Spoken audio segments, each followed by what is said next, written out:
Sa talagang katotohanan ng pagiging mananampalataya natin ay ang pagiging iba natin. Paano naging iba? Well, marami pong nagbago nung makilala natin si Kristo sa buhay po natin. Hindi na po tayo katulad nung dati na tayo po gusto po natin dati, tayo po ang laging nauuna, tayo po ang laging bida, tayo ang laging sikat. Yan po, lahat ng yan, tinanggal na ng Panginoon sa atin yan. Kung minsan nararamdaman pa po natin yan, pero ang totoo po nito ay, yun po ay panlilin lang at pandaraya na lamang po sa atin ng demonyo o ng diablo.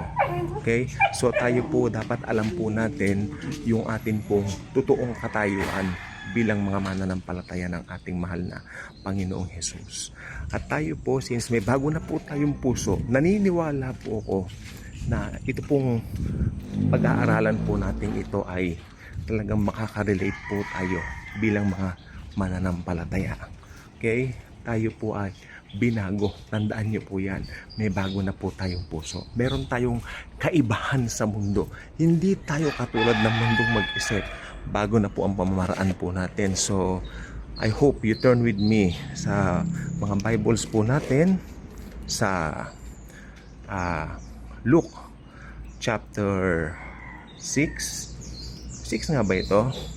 Verses, mag-umpisa tayo sa 27. Ito yung very popular na sinabi ni Kristo ng Panginoon natin na love your enemies. Okay? Magulo po yung mga aso. Sabi ni Jesus, umpisan ko na po sa verse 27, but I say to you, okay, love your enemies, do good to those who hate you. Sabi niya, bless those who curse you and pray for those who spitefully use you. To him who strikes, sabi niya, to him who strikes you on the one cheek, offer the other also. And from him who takes away your cloak, do not withhold your tunic either. Give to everyone who asks of you, and from him who takes away your goods, do not ask them back. Hindi po literal yan. May ibig pong sabihin yan. Ibig sabihin dyan yung matalinghaga yung salita niya. Ibig na sabihin yan yung nandyan yung humility sa lahat ng bagay. And just as you want men to do to you, ayan, you also do to them likewise. Yung mga gusto mong gawin sa'yo, yun ang gawin mo sa iba. Ayaw mong i-chismis ka, huwag ka mag-chismis. Ayaw mong ikaw ay siraan, do not do that also.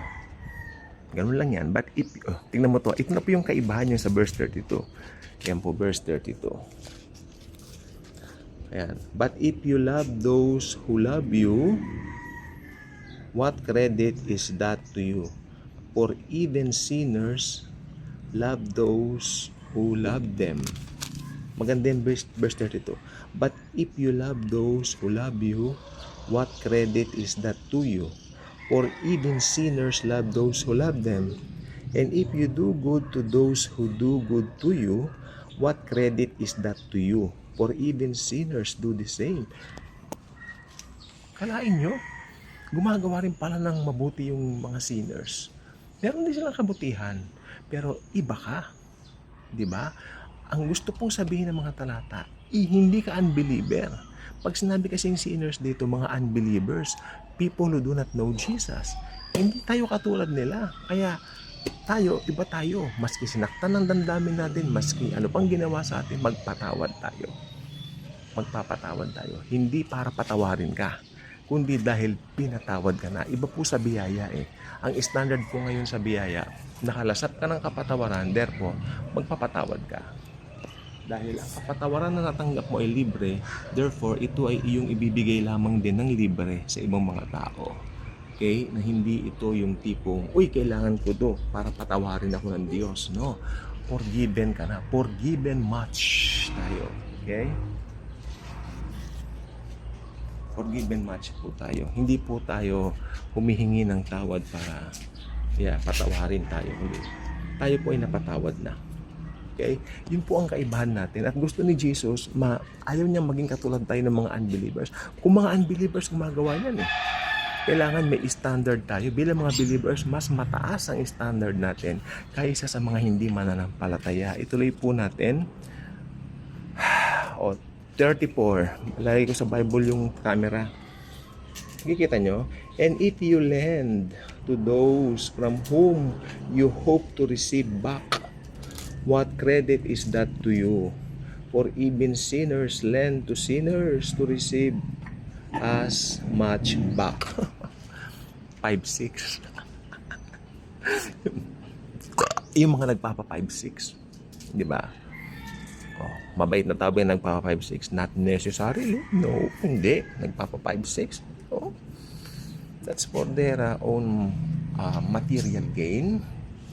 Not because they're kind, no, but because it's for their own material purposes or gain sa kanilang sarili. Oh, bakit? Hindi ganoon ang Christianity. Ang Christianity, gumawa ng masama sa iyo, patawarin mo. Hindi ko sinasabing madali. Mahirap po talaga. Mahirap siya. That's why kailangan natin ang biyaya ng Panginoon sa bawat araw. Pero ang biyaya niya mas malaki kaysa sa mga kahinaan natin. Mas malaki kaysa doon sa mga galit natin. I hope hindi naman po aabot sa puot. Okay, basahin natin to. O, ito na po yung striking verse. Nalagay ko yung camera sa Bible. Kita nyo? But love your enemies, do good and lend, hoping for nothing in return, and your reward will be great. Ito po yung sa Bema Seat of Christ. May pag-reward po tayo sa Bema Seat of Christ. Okay? Kakaiba po yan. And your reward will be great, and you will be sons of the Most High. For He is kind to the unfaithful and also they say, and for He is kind to the unfaithful and evil. Yan. Evil ka ba? Bona? Hindi ah. Therefore, be merciful just as your Father also is merciful. So, yan po ang rule. Pinatawad ka, bigay mo ang kapatawaran ng libre. Okay? Dahil ito po ay libre. Ito po ay walang bayad. Napakadali lang po. Mahirap yung mga magulong aso. Okay? So, ayan. So, maliwanag po nakalagay po sa banal na kasulatan. Give and it will be given to you. Good measure, pressed down, shaken together, and returning over will be put into your bosom. Nakakalungkot po ginawa ng mga ibang prosperity gospel yan na na doktrina siksik liglig umaapaw. Well, totoo po yun. Pero ang siksik liglig umaapaw po na pinaka-main dito ay yung sa puso natin na nag-uumapaw ang forgiveness. Kaya ang blessing nag-uumapaw din. Sila inuuna nila agad yung material. Hindi po magmamanifest ang material. Ito ang preaching ng dating pastor namin. Material things will not manifest not until you receive Jesus or not until you put the spiritual first. That's why there are some people, alam namin unbelievers during that time, mga 10 years ago, some decades back, no, lumalapit sa amin, healing, gustong magpagaling, gustong pagalingin. Then ang tanong namin, tinanggap na ba nila si Kristo? O tinanggap na rin nila kasi na katoliko sila? That's not necessarily it. Kilala ko naman si Jesus. Ba nagagalit? Pagalingin ako. Pas lumalapit daw sa mga rebulto, sa mga you need to know Jesus first. You need to emphasize to them yung sino si Jesus. Kailangan makilala nila. Si Jesus ay tagapagligtas. Siya lang ang tagapagligtas. No? At yan, pag nakilala nila yan, yung mga material na blessings, healing, lahat ng yan, sunod na po yan. Magigitla ka na lang, masasyak ka na lang, wala nang patid, tuloy-tuloy na. Tulad na nangyari po sa amin, no? Sa akin in particular, tuloy-tuloy ang blessings. Wala na pong patid at hindi mapapatid kahit kailan. Dahil si Jesus ang bida sa aking buhay. Walang ibang bida sa buhay kundi ang Panginoong Kristo lamang. Umaga si Jesus, tanghali si Jesus, gabi si Jesus. Cycle na po yan.